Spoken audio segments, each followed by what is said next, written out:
Às vezes, tudo que a gente precisa é de alguém para nos ajudar. E esse é o intuito desse acompanhamento, te ajudar, pegar nas suas mãos mesmo e te acompanhar nesse lindo processo de leitura bíblica. Você sempre quis ler a Bíblia inteira. Deixa a gente te ajudar. Aqui, Pastor Everton Ferreira, estamos no plano anual de leitura bíblica. Todos os dias nós lemos trechos da Bíblia e esses trechos se completarão numa leitura inteira da Palavra de Deus. Estamos usando esta ferramenta, que é a Bíblia 365 Dia e Noite da SBB. Ela tem um plano. E esse plano se consiste nisso, em nós lermos trechos da Bíblia, já todos organizados, e esses trechos vão se completar numa leitura inteira da Palavra de Deus. Deixa a gente te ajudar. Vem com a gente. Antes de começarmos a ler, se você não é inscrito no canal, dá essa força aí, se inscreva no canal, dá o like e compartilha para os seus contatos e grupos. Vamos à leitura de hoje. Hoje, dia 121, nós vamos ler Josué 22, Jó 35 e Mateus capítulo 9. Josué 22. Josué abençoa e despede as 2,5 tribos. Então Josué chamou os Rubenitas, os Gaditas e a meia tribo de Manassés e lhes disse: vocês fizeram tudo o que Moisés, servo do Senhor, lhes ordenou e também foram obedientes a mim em tudo o que lhes ordenei. Durante todo esse tempo, até o dia de hoje, vocês não abandonaram os seus irmãos. Pelo contrário, tiveram cuidado de guardar o mandamento do Senhor, seu Deus.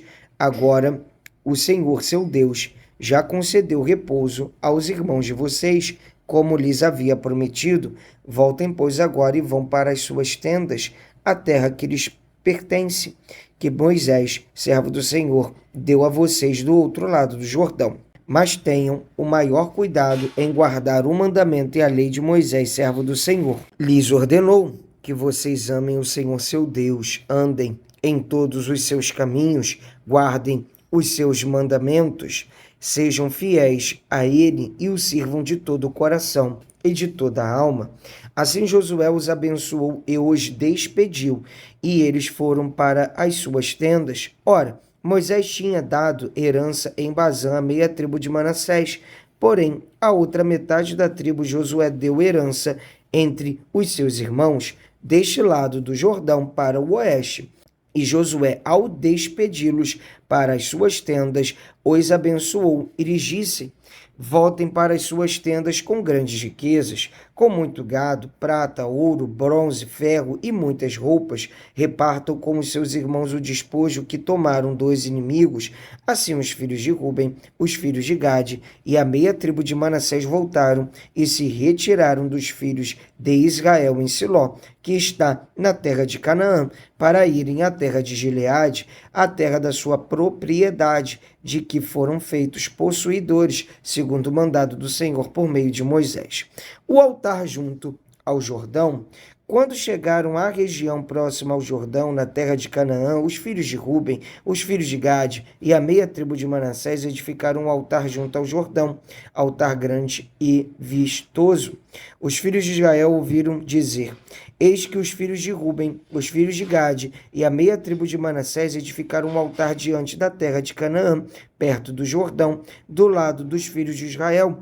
Quando os filhos de Israel ouviram isso, toda a congregação dos filhos de Israel se reuniu em Siló para fazer guerra contra eles. E os filhos de Israel enviaram Finéias, filho do sacerdote Eleazar, aos filhos de Ruben, aos filhos de Gade e a meia tribo de Manassés. Com ele foram 10 chefes, um de cada tribo de Israel, sendo cada um deles chefe da casa de seus pais entre os grupos de milhares de Israel. Eles se dirigiram à terra de Gileade, onde estavam os filhos de Ruben, os filhos de Gade e a meia tribo de Manassés, e lhes falaram, dizendo: assim diz toda a congregação do Senhor, que infidelidade é esta que vocês cometeram contra o Deus de Israel, deixando hoje de seguir o Senhor, edificando o altar para vocês, para se rebelarem contra o Senhor? Será que não nos bastou a iniquidade de Peor, de que até hoje ainda não nos purificamos, apesar de ter vindo uma praga sobre a congregação do Senhor, para que hoje vocês deixem de seguir o Senhor? Se hoje vocês se rebelam contra o Senhor, amanhã ele ficará irado com toda a congregação de Israel. Se a terra que vocês receberam por herança é impura, passem para a terra que pertence ao Senhor, onde está o tabernáculo do Senhor, e tomem posse entre nós. Porém, não se rebelem contra o Senhor, nem se rebelem contra nós, edificando para vocês um altar que não é o altar do Senhor nosso Deus. Não cometeu Acã, filho de Zera, infidelidade no que diz respeito às coisas condenadas, e não veio ira sobre toda a congregação de Israel, pois aquele homem não morreu sozinho na sua iniquidade.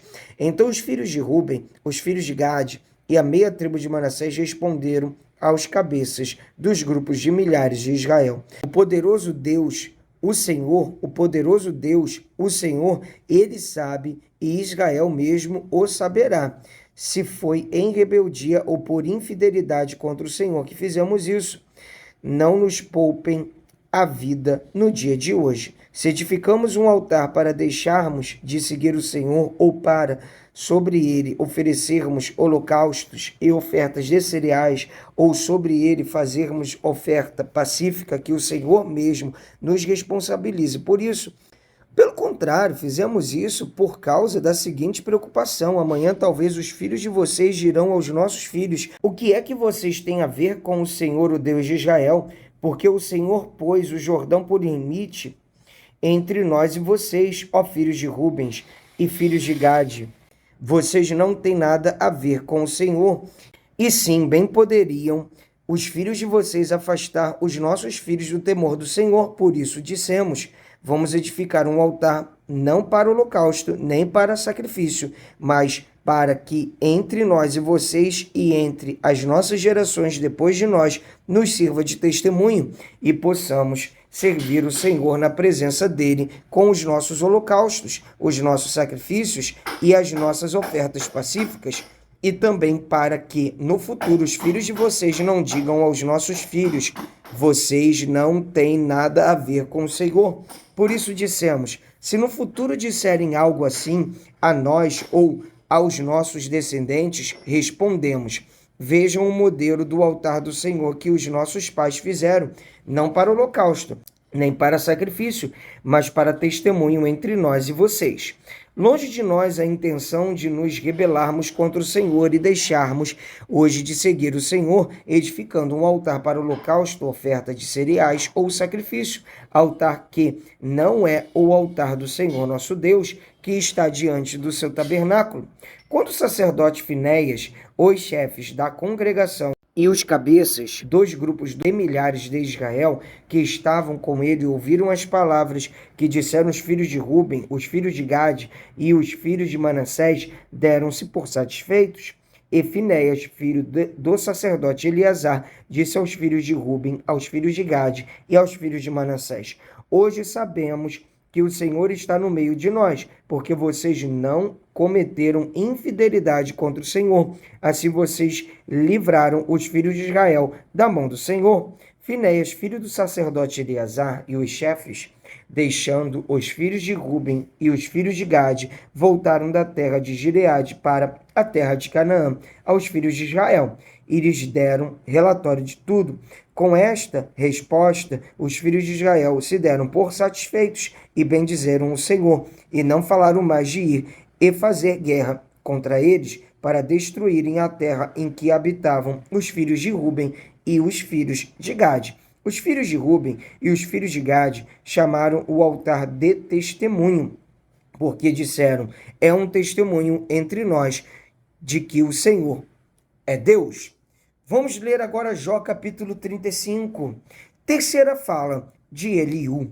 Eliú disse ainda: você acha que é justo dizer: a minha justiça é maior do que a de Deus? Porque você diz: de que me serviria ela? Que proveito tenho se eu não pecar? Eu darei a resposta a você e aos seus amigos também. Olhe para o céu e veja, contemple as altas nuvens acima de você. A sua impiedade só pode fazer mal ao homem. Se você peca, que mal causa a Deus? Se as suas transgressões se multiplicam, que prejuízo isso poderia trazer a ele? Se você é justo, o que está dando a ele, ou o que ele recebe da sua mão? A sua impiedade só pode fazer mal ao homem, e a sua justiça só pode dar proveito ao filho do homem. Por causa das muitas opressões, as pessoas clamam por socorro contra o braço dos poderosos. Mas ninguém diz: onde está Deus que me fez, que inspira canções de louvor durante a noite, que nos ensina mais do que aos animais da terra e nos faz mais sábios do que as aves dos céus? Clamam, porém ele não responde. Por causa da arrogância dos maus, só gritos vazios. Deus não ouvirá. O Todo-Poderoso não lhes dará atenção.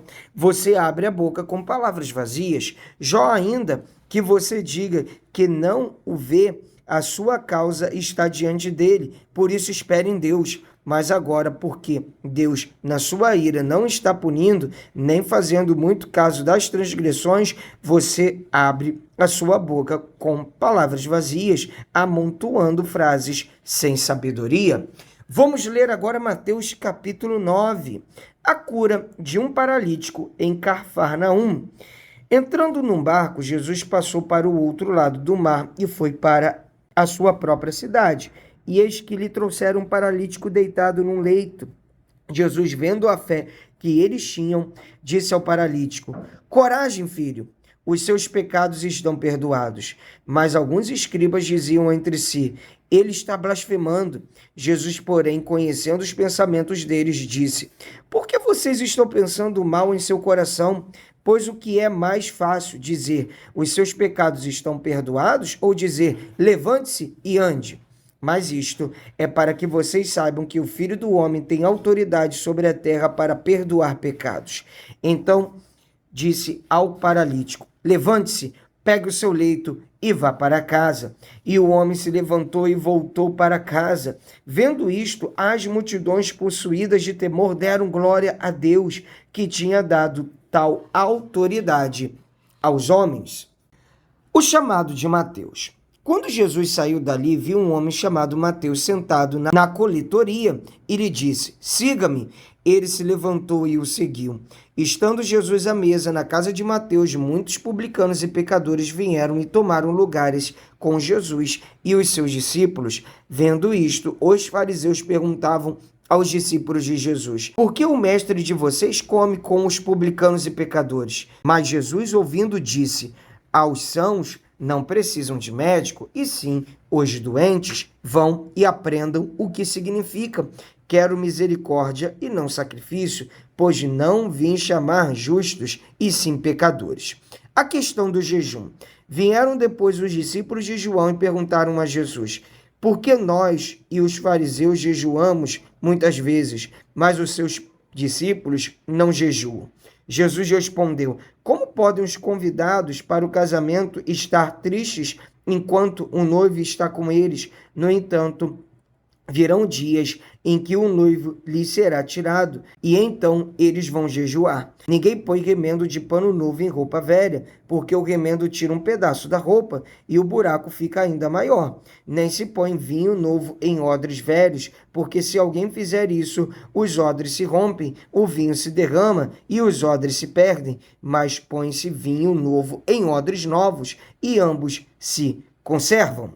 Glória a Deus, mais um dia de leitura bíblica concluída. É isso aí, gente, não para não. Vamos avançando de passo em passo, de fé em fé. Te espero aqui amanhã, um abraço, pra cima!